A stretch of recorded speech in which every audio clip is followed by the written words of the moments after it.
हड़प्पा सभ्यता एक रहस्यमयी संस्कृति थी और उसका धार्मिक जीवन उससे भी अधिक रहस्यमयी।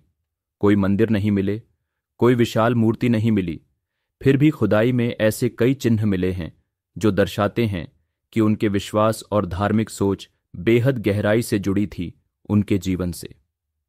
सबसे महत्वपूर्ण साक्ष्य हैं खुदाई में मिली मुहरें, जिन पर जानवरों, प्रतीकों और मानव आकृतियों की चित्रण है। सबसे चर्चित मुहर है एक ऐसी आकृति की जो कमल आसन में बैठी है। चारों ओर जानवर हैं, सिर पर सींग जैसा मुकुट है। कुछ विद्वान इसे शिव का पशुपति रूप मानते हैं। क्या यह सच्चा प्रमाण है? शायद नहीं, लेकिन इससे यह पता चलता है कि हड़प्पा के लोगों की धार्मिक सोच प्रकृति और पशु जगत से गहराई से जुड़ी थी। वे शक्तियों को मानते थे, शायद जल, वायु, पृथ्वी जैसी प्रकृति शक्तियों की पूजा करते थे। वृक्ष पूजा के भी प्रमाण मिलते हैं, खासकर पीपल जैसे पेड़ का महत्व, जो आज भी भारतीय धार्मिक परंपरा में मौजूद है।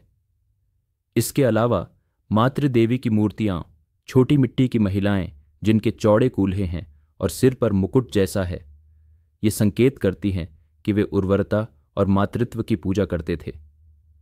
ये देवी शायद फसल, जन्म और समृद्धि की प्रतीक थीं।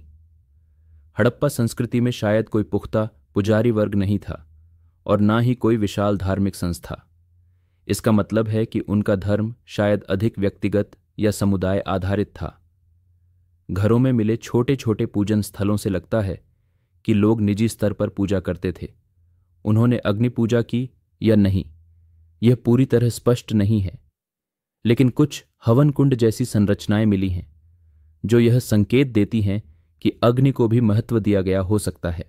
मुहरों पर बने एक सींग वाले बैल, जिसे आज हम यूनिकॉर्न की तरह देखते हैं, बार बार दिखते हैं। उसका क्या धार्मिक महत्व था, यह रहस्य बना हुआ है। इसके अलावा जल से जुड़ी आस्था का प्रमाण ग्रेट बाथ जैसे ढांचों से भी मिलता है, जहां शायद पवित्र स्नान होता था। साफ सफाई और जल की पवित्रता उनके धार्मिक जीवन का हिस्सा रही होगी। हड़प्पा के धार्मिक विश्वासों ने भविष्य की भारतीय धार्मिक परंपराओं को भी प्रभावित किया होगा। जो प्रतीक, जो देवी देवताओं के आरंभिक रूप और जो प्रकृति पूजा की परंपरा थी, वह सब बाद में वैदिक और हिंदू धर्म की नींव बन सकती है। लेकिन जब तक इंडस लिपि को पढ़ा नहीं जा सकता, तब तक यह सब अनुमान ही रहेगा। अगर आपको यह यात्रा रोचक लगी हो तो वीडियो को लाइक करें और बने रहें इंडिया इन 5 मिनट्स के साथ, क्योंकि यह तो बस शुरुआत है। धन्यवाद।